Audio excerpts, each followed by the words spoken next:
welcome to the Comic Game Movie Show. My name is Deshaun, and today I'm here to review Moon Knight Episode 2 now. I've already made a video talking about spoilers and Moon Knight. Now, this show has gotten an interesting response. Now, I talked about it a bit in my last video about the response that the show's been getting. It's been getting more so the same response in the second episode. Although some people don't like the comedy aspect. Like, some people are really getting upset about comedy.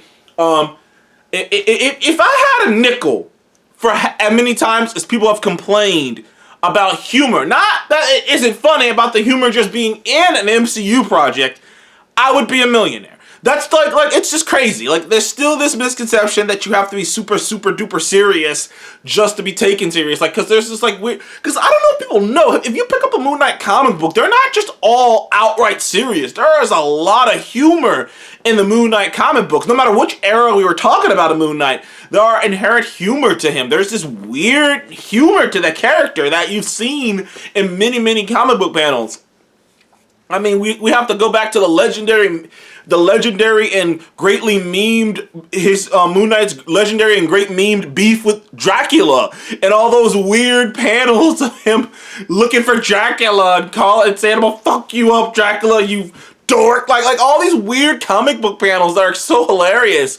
And like I say, like, you could just back and forth with the Punisher in this one comic book panel that was hilarious. Like, Moon Knight isn't a just purely serious character. He's a pretty funny character. So weird humor with the Moon Knight character is nothing new. So I don't know why people are so upset about it. But I digress. This episode was even better than the first episode.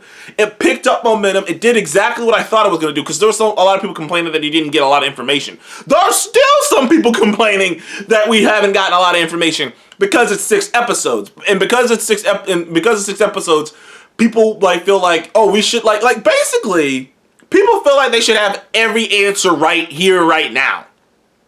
Essentially. At least that's the feeling I get. Is, like I said, this is having a very Moon Knight, and as I said in my last video, and as I expected, it is having a very similar reaction that WandaVision had, which is people wanted the answers. They wanted to know the answers. They felt like if you're not, like, they feel like it's a very similar reaction that WandaVision and a bit of Loki, where people really, but mostly WandaVision, where people really wanted the answers, where this is a mystery. This is a mystery where the person investigating is also has the answers at the same time. But, you know, so we're discovering all of this. We're discovering this with Steven, and Steven discovering who Marc Spector is, discovering Layla. I think it's is it Layla or Lila? I'm just gonna say Lila. Discovering Lila, discovering what the main villain, Arthur, Harrow, what does he want? Discovering the interesting relationships, the relationship between Marc Spector and Khonshu, and what Khonshu wants, and Khonshu's demeanor. And not like this has been spoken of before, but Moon Knight has had many different renditions. He's been anything from straight up a Batman ripoff to just some love child of the Split character, and you know, and Daredevil and Batman. Like, he's been sort of a lot of things over the course of, you know, I believe the character's been around for like at least 40 years, 50 maybe years. He's been around for quite a while. I think he's been around since the 70s, so however long that's been. He's been around for quite a bit. So in his decades of being in existence, he's had so many different renditions. Like, you don't even have to do anything but look up the comic book panels. If you go to Marvel Unlimited and you just type in Moon Knight and you just look at it, you're just like, dude, there's nothing very consistent other than the fact that he wears white. Like, that is about it. Other than the fact that his name is Moon Knight and he wears white, it's changed so drastically. It's not like Spider-Man, Wolverine, or Iron Man or anything like that, where it's like so much while the designs and some concepts might change, the base concept of the character is the same. Like, even the whole Khonshu thing, even the beginning of the comic books for a long time, which has been mentioned before and on other channels, like, Khonshu wasn't even an actual thing. Like, Khonshu was like more metaphorical. It was more like, you know, he metaphorically, like Khonshu was just a statue that he like he served this like like Marc Spector made this suit and whatnot and went around fighting evil, and you know he did it in the name of Khonshu, but it was like more of a religious. It was less of a real thing. And then over time they went more supernatural. Went, no, maybe Khonshu is a real thing. And even in modern comics they played with the idea that maybe Khonshu isn't, and it's in his head. So they've played with these ideas and these concepts so much, and they play with all of those ideas in the show, and the confusing nature of we are still not, like, we don't have all the answers, but what we do know is we know that Mark, we know, like, we learned a little bit more about Mark and his past. We learned that turns out Mark was married to a badass woman named Lila, and he's trying to push her away because whatever situation Khonshu got him in is very dangerous. We know that Khonshu, it's very similar to the comics, so they did keep this from the comics. It's like in the comics, you know, like the more modern version of the comics anyways, Marc Spector is left for dead in this Egyptian temple, you know, the temple where Khonshu is. And Khonshu essentially, he's left for dead, and Marc Spector's like, basically he's either dead or on the verge of death, and Khonshu basically goes on Mephisto and Ghost Rider and just goes, do you want to live? Then you'll do my bidding. You'll be my fist of vengeance. And, you know, he accepts it and becomes the Moon Knight. And he's sort of forced to serve Khonshu. Not like he's a believer. He's kind of like, I have to serve him.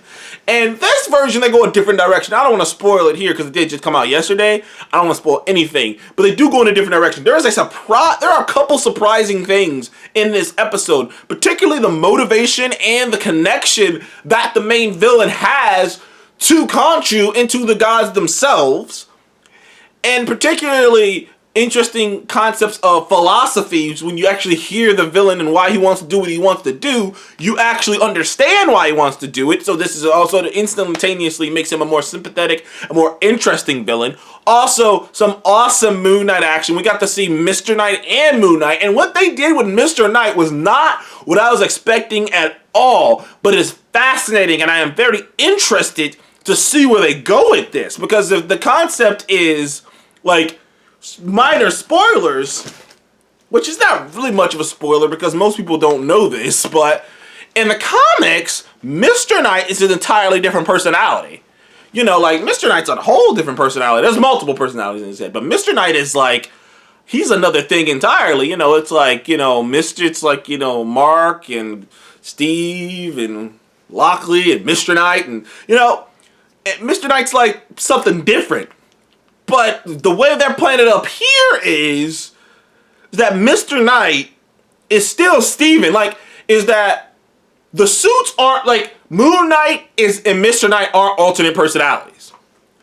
And which was interesting because when you see posters and stuff, I was thinking, I'm going into this thinking, okay, so there's like 4 personalities. There's Steven, there's Mark, Moon Knight, and Mr. Knight. I'm like, okay, so they're all going to be different.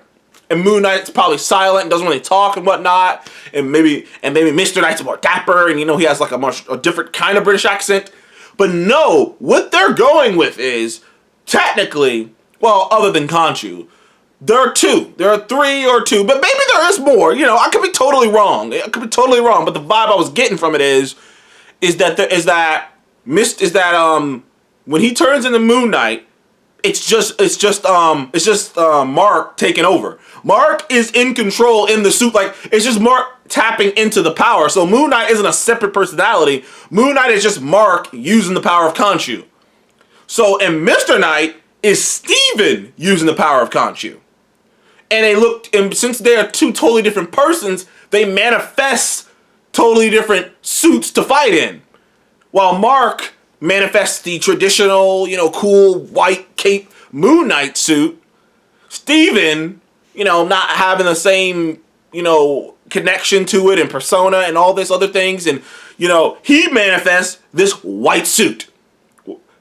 But they both, so it makes it very interesting because it's like you have 2 lead characters played by one actor, which is an interesting thing. You know what I mean? I don't think I've seen that before, but I don't think I've really seen, like, it's interesting. You have like, it's like a buddy cop movie, but one actor is playing both parts. Because by making Steven also be able to tap into the power of Khonshu and have his powers, it then means that when Steven takes over the body, he can also get into the action. He's not, a hindrance completely, because he can tap into those powers and use it too.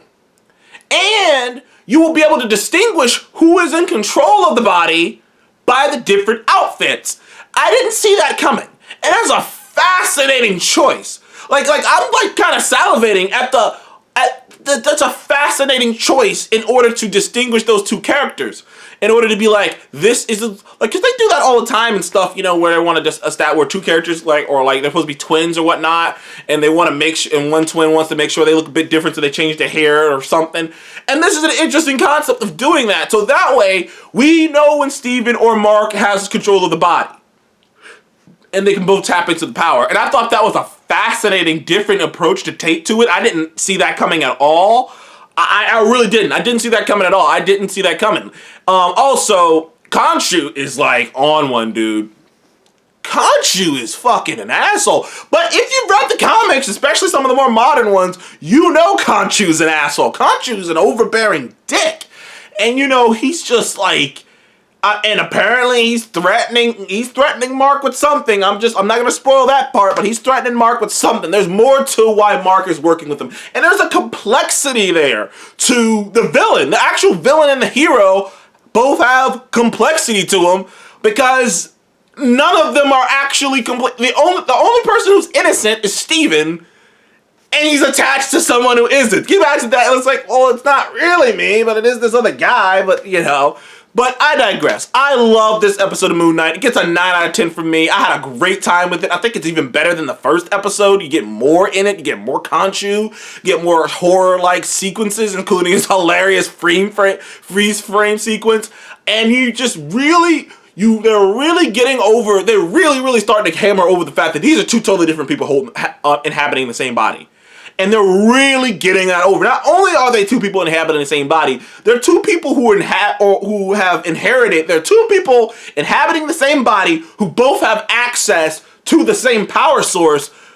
It's not like when Steven takes over, he can't access the powers of Khonshu just like Marc can. And that's an interesting concept, which means they have to work together to get through. I'm excited, man. I am excited for next week, because I really have no clue what's going on. I have no clue what's gonna happen. Even Loki, by the end of Loki, you knew that the multiverse was gonna happen. You knew that something was gonna happen, and Jonathan made something was gonna happen to make the multiverse go up. But even at the end of WandaVision, you knew at the end she was gonna be in Doctor Strange, so you knew she wasn't gonna die or anything, and you knew that she would wrap this up because she's still a hero, so she wouldn't do anything too horrible. So you kind of had an idea of how the end was gonna be. I got no clue where this is going.